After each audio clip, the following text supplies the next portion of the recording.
নমস্কার বন্ধুরা, আজকে আবার একটা নতুন রেসিপি নিয়ে চলে এসেছি। Potato wedges. এটি একটি অত্যন্ত পছন্দের রেসিপি বাচ্চাদের জন্য, আর বড়দেরও একটা খুবই প্রিয় একটি রেসিপি। তাহলে চলুন শুরু করা যাক। আমি প্রথমে একটা আলু নিয়ে নিয়েছি। আলুটাকে ভালো করে ধুয়ে নিতে হবে।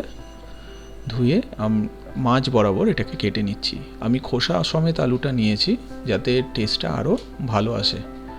এইভাবে মাঝ বরাবর আরেকবার কেটে নিতে হবে। এবার সাইড করে আপনাদের একটা একটা করে পিস বার করে নিতে হবে।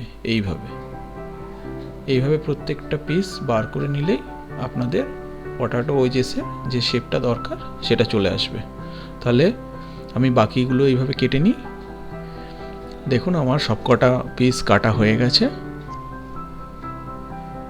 এইভাবে কাটলে আপনাদের একদম পারফেক্ট শেপটা আসবে। তাহলে আমাদের আলুগুলোকে প্রথমে এবার আরেকবার ধুয়ে নিতে হবে। ধুয়ে ভালো করে জলটা ঝাড়িয়ে নেবেন। তারপরে আমাদের আলুটাকে সেদ্ধ করতে হবে। আমরা একটা পাত্রে কিছুটা জল নিয়ে নিয়েছি। এই জলটা মোটামুটি একটু গরম হয়ে আসলে তাতে আমরা আলুগুলোকে দিয়ে দেবো। আলুগুলো মোটামুটি আমাদের 80% মতো সেদ্ধ করতে হবে। তো আমরা সাথে একটু লবণ দিয়ে দিচ্ছি স্বাদ অনুযায়ী। দিয়ে আমরা মোটামুটি 7-8 মিনিট মতো এটাকে সেদ্ধ করব। তাহলেই এটা 80% মতো সেদ্ধ হয়ে যাবে। দেখুন এবার আমাদের আলুগুলো মোটামুটি সেদ্ধ হয়ে গেছে। দেখতে কিছুটা এরকম হয়েছে। 80% আমরা সিদ্ধ করে নিয়েছি। এবার আলুর জলটা ঝরিয়ে পাশে রেখে দেবো।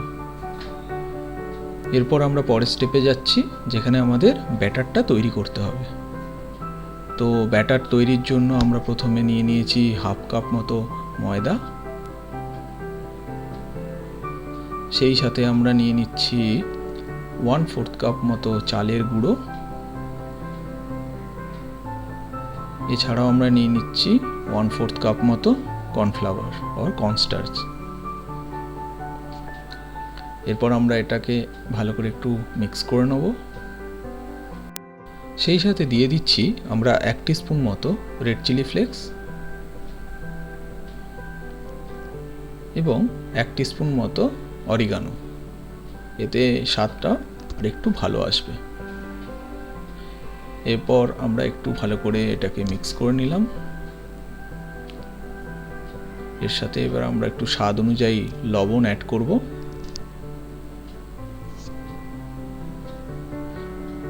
এরপর আমরা দিয়ে দিলাম গ্রেট করা কিছু রসুন।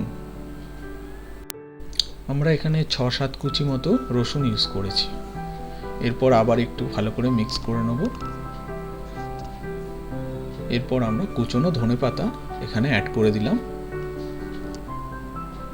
সেটাকেও আর একটু মিক্স করে নিলাম।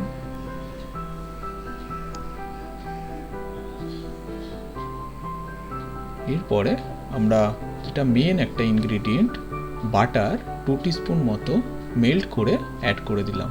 এটা দিলে স্বাদটা দারুণ হয়ে যাবে। এইটা আপনারা ভুলবেন না দিতে। এরপরে আমরা একটু একটু করে জল অ্যাড করতে শুরু করব। পুরোটা একসাথে জল দেবেন না, একটু একটু করে জল দেবেন, নাহলে ব্যাটারের কনসিস্টেন্সিটা ভালো আসবে না। তো আমরা প্রথমে একটুখানি জল দিয়ে দিলাম। সেটাকে একটুখানি মিক্স করার পরে আবার কিছুটা করে জল অ্যাড করছি।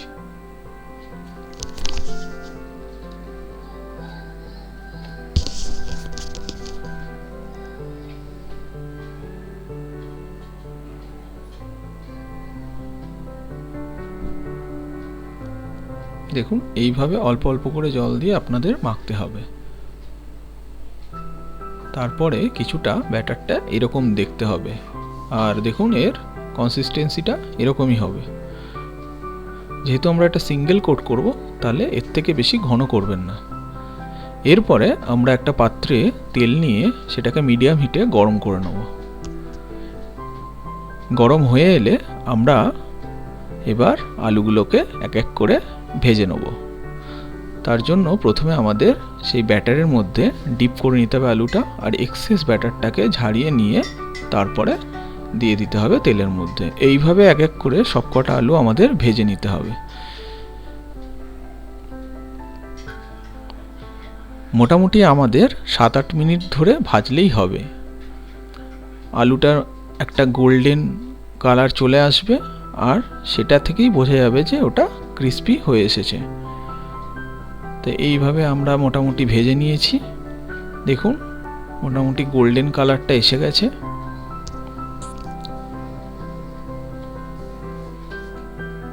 দেখুন একটা আলু আমি তুলে দেখাচ্ছি কেমন হয়েছে, দারুণ দেখতে হয়েছে না বন্ধুরা? এইভাবে আপনারা বাকি আলুগুলোকেও ভেজে নেবেন। ভাজা হয়ে গেলে তুলে একটা টিস্যু পেপারে রেখে দেবেন, যাতে এক্সেস অয়েলটা বেরিয়ে যায়। তাহলে আমাদের রান্নাটা মোটামুটি কমপ্লিট। পটাটো ওয়েজেস রেডি হয়ে গেছে।